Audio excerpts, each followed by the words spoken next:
generally Mm. churn rate and loss rate for businesses can range anywhere between 30%. Our Yeah. office is sitting at about 5%. We've got 1,200 doors. And to have that 5% churn rate is actually considered really great. Welcome, everybody. I'm Jason Hull, the owner and founder of DoorGrow, the world's leading and most comprehensive coaching and consulting firm for long-term residential property management entrepreneurs. My guest today is Ashleigh Goodchild. She's the voice behind PM Collective, the art of property management. Together, we're going to explore what it really takes to build a property management career that you can enjoy, covering the balance between structured management and random leadership, how to create workplaces people actually want to stay in, and Ashleigh's vision for a more human, less transactional industry. Thank you so much for having me. So let's give us a little bit of background on you. For those that don't know you yet, how did you get into doing what you're doing now? Yeah, so I started real estate back when I was 18, and I was placed into an office that had a business owner. One was an air hostess and one was a pilot, and really had no idea of how to run the business. So at that age of 18, I just jumped straight into the business and started helping them quite a lot. I then started my business, SoCo Realty, when I was 23, and I've had a very blessed property management life. I always feel a little bit guilty when people talk about the roller coaster of their property management businesses. And so that led me into running and founding PM Collective, which was bringing in a peer-to-peer mentorship and training Australia-wide, where we run 200 coffee and conversations every year. And we really support each other in the industry just by that casual learning from each other. We've actually run a couple over in the US as well.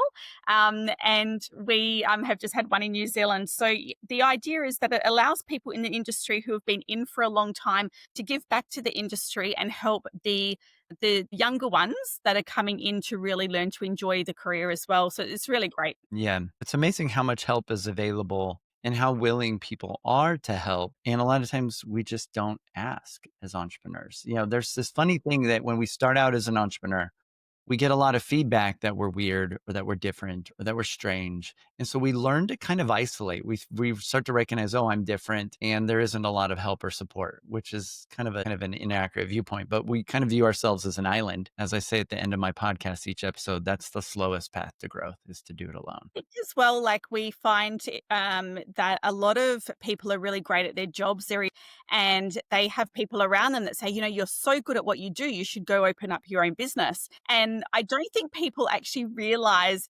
there is. It can be really hard to start your business, and I think that that's one of the biggest things that I see people underestimate. And Yeah. so to be able to give them that support and not be forced to sell their business because it's just got too stressful. Yeah. There's a great book on that exact subject. It's called The Myth Revisited. And in this, the E is entrepreneur. It's the entrepreneur myth. And basically the summary of the whole book is if you've learned how to do the technician level work, like you have learned how to bake really great cakes. The myth is that now you think, well, I could go start a business and start a bakery making cakes. But a business involves a lot more. A business involves marketing, sales, accounting, a lot of different stuff that is outside the skill set of baking a cake. And so the same thing with property management. Some people are like, I've managed properties for a while, or I've done business development for a property management company, done sales for a while.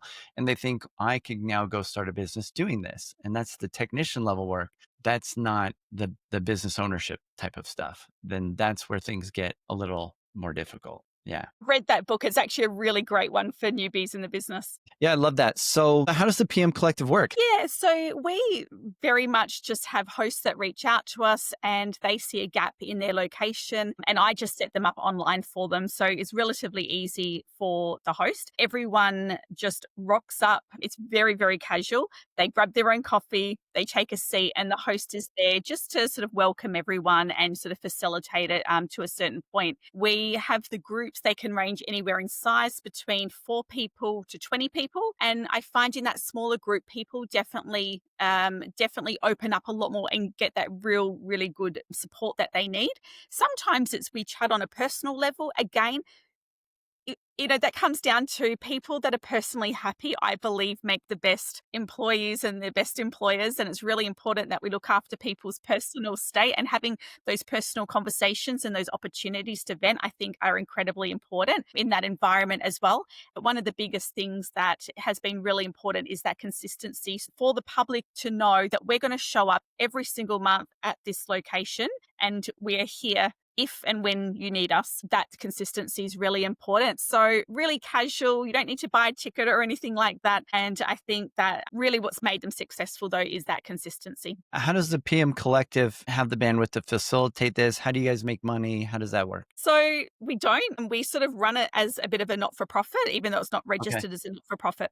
So the purpose is very much community-led learning. This is really what's considered my passion project. So this is sort of more my legacy, I guess. And I've got the time and the energy and the love to do it. So that's what I do. We have got great sponsors who help support our podcast and cover the cost for the membership and things like that. For now, the support is really where it's at, and we're driven by that with no need for any strong monetary value coming through at the moment. That might change in 10 years, but for now and for the last 5 years, it's been perfect. Well, I mean, it sounds like the people that are really giving to this community, like yourself, probably have some of the healthiest businesses, because the people that are in over their head don't have time to go hang out or go to lunch No. or to meet up with people. And so,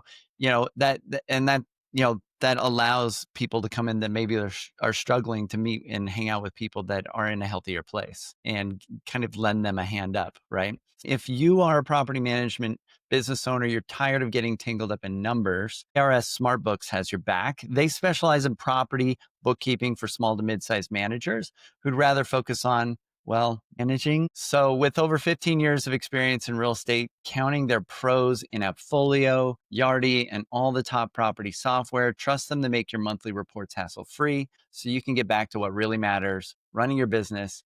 Head over to krsbooks.com to book your free discovery call. And so maybe that'll help you have a little more time to get back to the property management community. All right. So back to what we were talking about, Ashleigh. I love this idea. I love that you've facilitated this vehicle for everybody to get together. You resonate positivity, and I'm sure that kind of sets the tone for the group. How many people are involved in this throughout Australia and beyond? There would be around 20 hosts around Wow. Australia. So it really is a big project. In total, I'd say there's probably about a good 40, 50 people, from coaches, trainers, leaders, who facilitate some sort of knowledge base for me, all these events. So pretty lucky. So describe to me the difference between structured management and random leadership. Yeah, so that's something that I practice inside my real estate at SoCo. I feel like I probably practice servant leadership a lot more. I do picture myself, or feel that I'm a leader from the bottom, in that you just tell me what you need and I will deliver it for you. So I do that both in PM Collective and SoCo, and that's where the support comes from. The random leadership, I think, has been something that has really helped me keep long-term staff. I'm known in the industry for having a long-term team, so anywhere between sort of 7 years and 15 years average for property managers, which is great. I have to say, I haven't done this on purpose. It's just the way that I've done it, and I reflect back on it, I can see how it's worked. If we were to every single year give our team a Christmas bonus, every single year, they're going to expect that. And if one year you don't do it because you can't afford it or something's changed, people are going to start getting a little bit, ticked off, because it's like, where's my bonus? I get one every year. And I think the same goes Become with expected. very much expected. And I think when we start creating expectations with our team, that's when we can start getting a little bit of conflict. What I think works really well is things like, we might, as an office, randomly buy someone a coffee, or we might just randomly say, hey, let's go out for lunch, or randomly we'll do a Christmas bonus. Randomly, we might shout everyone a voucher for a massage. All of those random things mean so much more to your staff, and they appreciate it so much more, even if it was that $5 coffee or that random walk or that random time that you're giving. I just find that doesn't set up expectations, and people appreciate those little things a lot more. And I can see that that 100% has played a massive part in creating a really healthy long-term team. Giving gifts means a lot more, or giving experiences or doing things means a lot more than just a bonus that they're expecting at the end of the year. And most people aren't actually money motivated. That's the mistake entrepreneurs make, is that we assume everybody else likes money as much as we do. A lot of I think a lot of businesses as well, they try to manage their team by textbook. And, the textbook says we should give people their birthdays off, or a textbook says we should do a bonus at Christmas or whatever it might be. But I think, really getting to know each person, and I know who in my team values me sitting down and talking to them and asking them how their weekend was. However, if I went and did that to someone else in the team, they'd be like, you just go away. I'm trying to work here. And I know what each person needs to be happy. One thing that I've found more recently is that if your team can have a hobby, that is probably the biggest thing to create a happy team. And hobbies prevent burnout. And I think that when we get a lot of people in the industry where all they do is work and family, they don't have anything in between. And so, like, one of my girls, she loves to play golf, and she had asked whether she can start having some private coaching on Tuesday afternoons. So she was going to come in a few hours early, and I was like, absolutely, no problems at all. Because if I give her that Tuesday afternoon off to go play golf, there's something else that she loves. And that's something that I feel like I really try to encourage with everyone in industry, is find a hobby. If you're feeling stressed, Got it. Okay. So you're encouraging team members to have hobbies, and 100%. that allows them to maybe have a little bit more to bring to the table in terms of energy and life, it sounds Yeah. like. Yeah. Yeah. 100%. They need to have a happy home life for them to perform well for your clients. Got it. Yeah. So explain your vision for a more human and less transactional industry. So, what we've found in businesses is that by passing on the transactional work to our offshore team, and transactional, I mean collecting the rent, Mhm. arranging maintenance, sending out inspection letters, all of that sort of admin tasks, we're finding that that's really not where the value of a property manager or business owner is anymore. And so, what we need to do is to move our skill set into more of a consulting role. And I teach this a lot to other officers, is what we call an annual investor audit. So our annual investor audits, they are 30-minute consults with every client, and we are diving straight into all the holistic side of their property, because we need to make sure as a business that our clients are emotionally well and financially well. If they're emotionally and financially well, they're going to Yeah. keep their investment property. The minute that they're stressed and not making money is the minute that they sell. And obviously, that's not what we want in the businesses. So, to do that, by checking in with them, we talking to them about any red flags we see with their tenancy, with their rent or their inspections. We're talking them through and helping them understand what level of maintenance is considered normal or excessive in their property. If they're not spending enough maintenance, we're talking to them about ideas they've got for future renovations. We're talking to them about what their mortgage rate's doing. How are they feeling? Are they positively geared or negatively geared? Is there any circumstance that's coming up in the next 12 months that we should make a note of that might cause them a little bit of stress? It allows us to pick up trends of what that client's plans are. Are they planning on building a portfolio? Are they planning on selling in 6 months? Are we going as an office to see a huge wave of clients starting to sell? And so when we start getting into that consultancy role, it's no different to your accountant organizing a tax planning meeting. It's not only been something that's helped our churn rate. So generally in Australia, churn rate and loss rate for businesses can range anywhere between sort of 15 and 30%. Our Yeah. office is sitting at about 5%. So for a large office we've got 1,200 doors, to have that sort of 5% churn rate is actually considered really great. And I do put that down to the annual investor audits.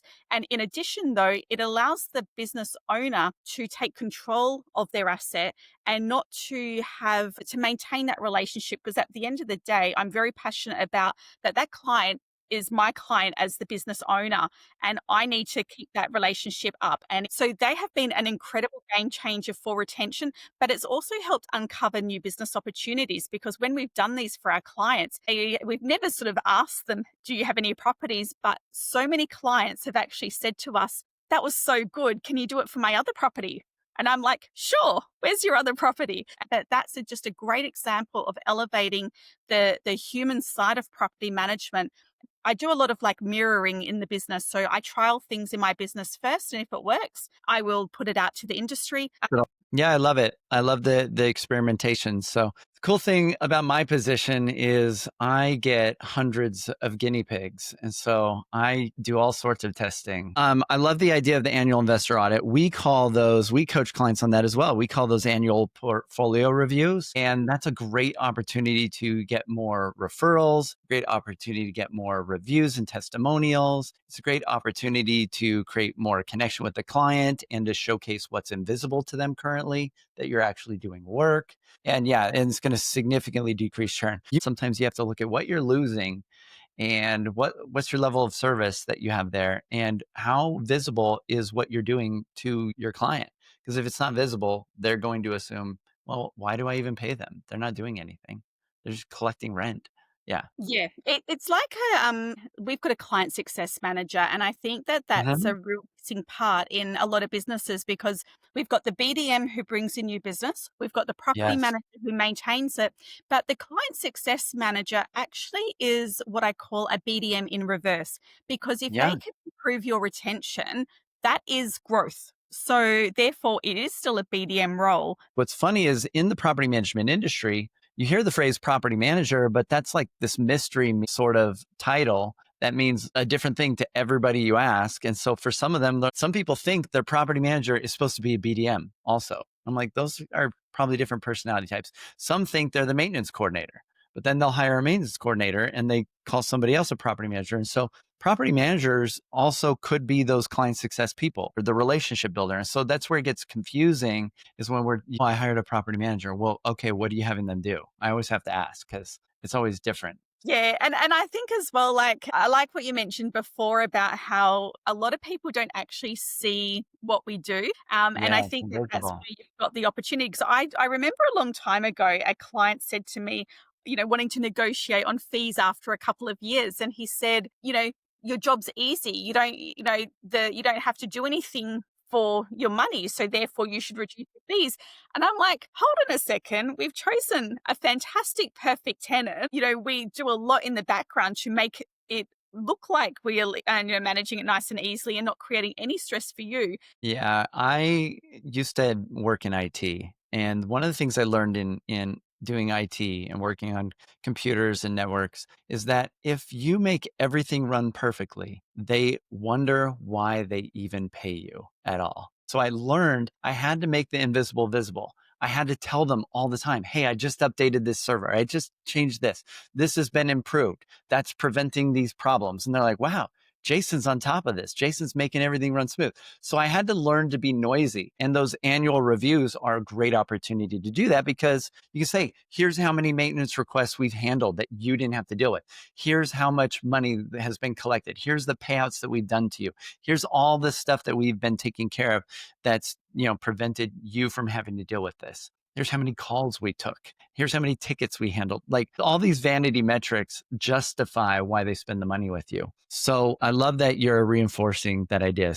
Well, cool. I love all these different ideas and tips. I appreciate you coming here on the show. How can people get in touch with you or with your business or whatever you would like to share with others here in Yeah. closing?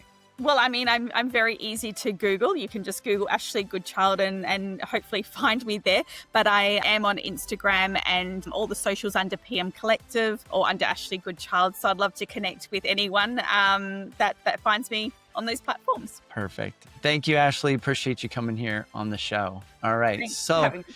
for those that are struggling in your property management business and you want to get to that next level, make sure you reach out to us at DoorGrow.com. And if you would like to get the best ideas in property management, join our free newsletter at DoorGrow.com/subscribe. And if you found this even a little bit helpful, don't forget to subscribe. We'd really appreciate it. And until next time, remember, The slowest path to growth is to do it alone, so let's grow together. Bye, everyone.